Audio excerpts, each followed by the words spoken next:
Welcome to our few minutes together on this week's Sedra, Parshas Acharei Mos. The title of the Sedra, Acharei Mos Shnei Bnei Aharon, after the two sons of Aaron died, are very indicative of the time that we're living in right now. Today, according to the calendar, Chav Zayin in Nisan was designated by the government of Israel as Yom HaShoah Ugvura, as the day of the conflagration and the might. There was a lot of discussion on the part of many Rabbanim not to make it on this day because it's in the month of Nisan. But it was chosen because it marked the date on which the Warsaw Ghetto uprising began. And the people of Israel wanted to demonstrate the Gvura, the power that the Jewish people had after all those years of persecution and murder, that there was still enough courage within them, without any arms and without any weapons, to fight against the mighty German army. And they succeeded for a short time, until the Warsaw Ghetto was ultimately liquidated. And it's interesting to note that this so-called modern-day date parallels Acharei Mos, Shnei Bnei Aharon. If all the children had died, all the difficulty, the Holocaust that took place with the death of Nadav and Avihu, it parallels a little bit, just in the opening words, what we feel a little bit today. At the end of the Sedra, in Perek Yudches and Pasuk Hey, the Torah says, "Ushmartem es chukosai v'es mishpatai." You should guard my statutes and my judgments. Asher yasa osam ha'adam v'chai bahem, ani Hashem. That a man should do them and he will live by them. V'chai bahem, and he will live by them.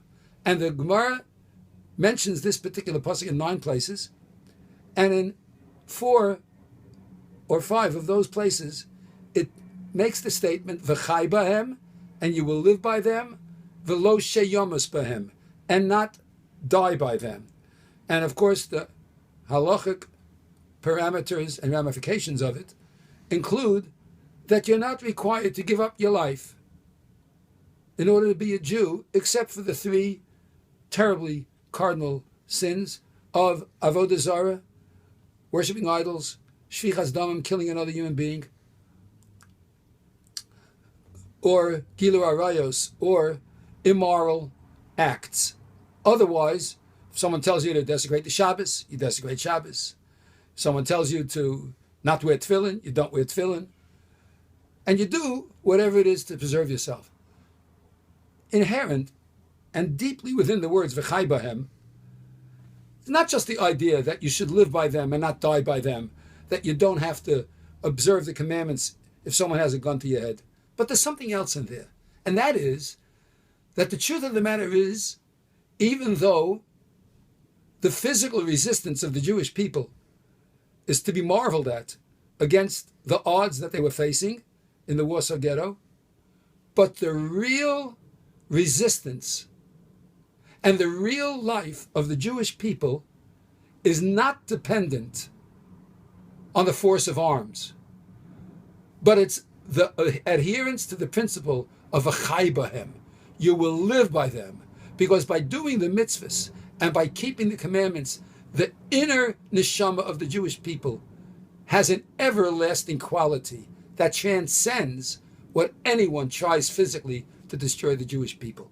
What gives us 2,000 years of exile's worth of courage to continue as being Jews has always been v'chai bahem, and you shall live by the commandments. And under terrible, terrible circumstances, the Jewish people have always managed to show a strong resistance.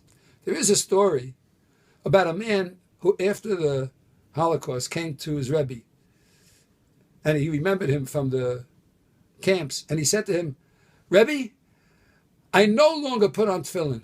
I will refuse to wear tefillin." The Rebbe said to him, "Why?" He said, because in the camps, there was a man who had a pair of tefillin, and he would only loan it to someone to wear, give it to them to wear, if they gave him half their rations, if they gave him some food to eat. And if that's what people will do with a mitzvah, I don't want to have no part of it. Imagine that. He wouldn't give it to somebody unless the person gave him his food in the concentration camps. The Rebbe looked at him and he said, tell me, were there any takers? Did anybody give him their food in order to put on tefillin in the concentration camp under the penalty of death if they were caught?